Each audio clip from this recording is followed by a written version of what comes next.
At the age of 2, I plopped onto my couch and began reading a non-fiction bird book to myself. As I rapidly flipped through the pages, I improvised the words for what my 2-year-old mind believed that they needed to read. Coincidentally, almost every page read, I can do it all by myself. All by myself. I can do it all by myself. But if there's anything that I've learned in high school, it's that I can't do this life all by myself. And I'm sure that many of you have come to a similar realization. There are quite a few groups of people that have played key roles in developing the people that we are today, sitting in these chairs. Teachers, we've spent more time in your classrooms than we have in our own homes since we enrolled in kindergarten at the age of 5. With that being said, the impact that effective teachers have on our lives is truly transformative. In fact, I'm sure many of you right now can think of that special teacher in your mind that made you excited to walk into their classroom. Adults, perhaps this teacher inspired you to pursue the particular career you're in today, or to take on more challenging endeavors. Influential teachers also are often very passionate about their subject, and they encourage students to pursue passions of their own. I personally am thankful for the teachers that not only helped me to grow intellectually, but spiritually. As for our families, they're there for it all.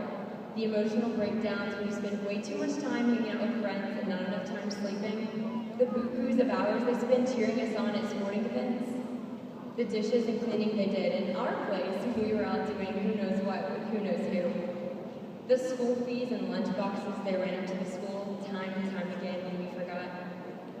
Family, they see the good, the bad, and the ugly, and they still love us. And then there are the brothers from another mother or sisters from another mister. Our friends. With them, we laughed until we cried. We spent hours talking, thinking it had only been minutes. We complained about the lack of dress down days, and we made fools of ourselves cheering at football games in East Hamilton. We made spontaneous trips to places we would never dare go alone.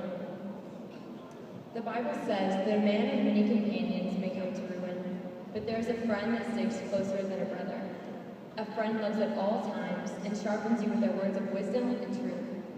So cling to those that have impacted your life positively and be intentional to stay in contact with those rare gems you met.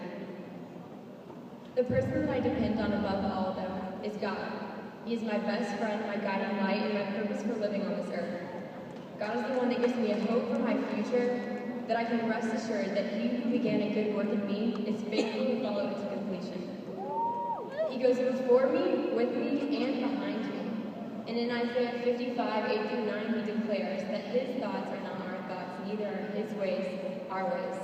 Just as the heavens are higher than the earth, so are his ways higher than our ways, and his thoughts than our thoughts. So when you feel clueless about which major to choose, emotionally drained from a relationship you're in, or disappointed by circumstances that life throws your way, I want to encourage you to remember that God has a greater purpose in mind, one much greater than anything that we can comprehend. Now, my challenge for you, class of 2015, is to take the time to thank those that have molded you into the person you are. Senior year is a very selfish year. It's all about celebrating you and your achievements. You receive graduation cards, maybe even gifts. Parties and ceremonies are thrown in your honor. You spend all of your time doing what you want because your high school glory days are coming to a close. But remember to count your blessings and to not to take the people near and dear to you for granted. While many of you graduating have the Ariana Grande mindset that I got one last prom without you, regarding high school, I hope that each of you will reflect on these past 4 years with a smile on your face, knowing that no matter how rough it may have seemed or how pointless it may have felt, that these 4 years you've spent at Goodwill High School have changed you. Nothing happens by accident. The people that you met, the places that you went, and the things that you did have all impacted the person that you are sitting in these chairs. And I'd like to end with some wise words from another book I read as a child by good old Dr. Seuss. You have brains in your head, you have feet in your shoes. You can steer yourself any direction you choose. Congratulations! Today is your day. You're off to great places. You're off and away. Oh, the places you'll go.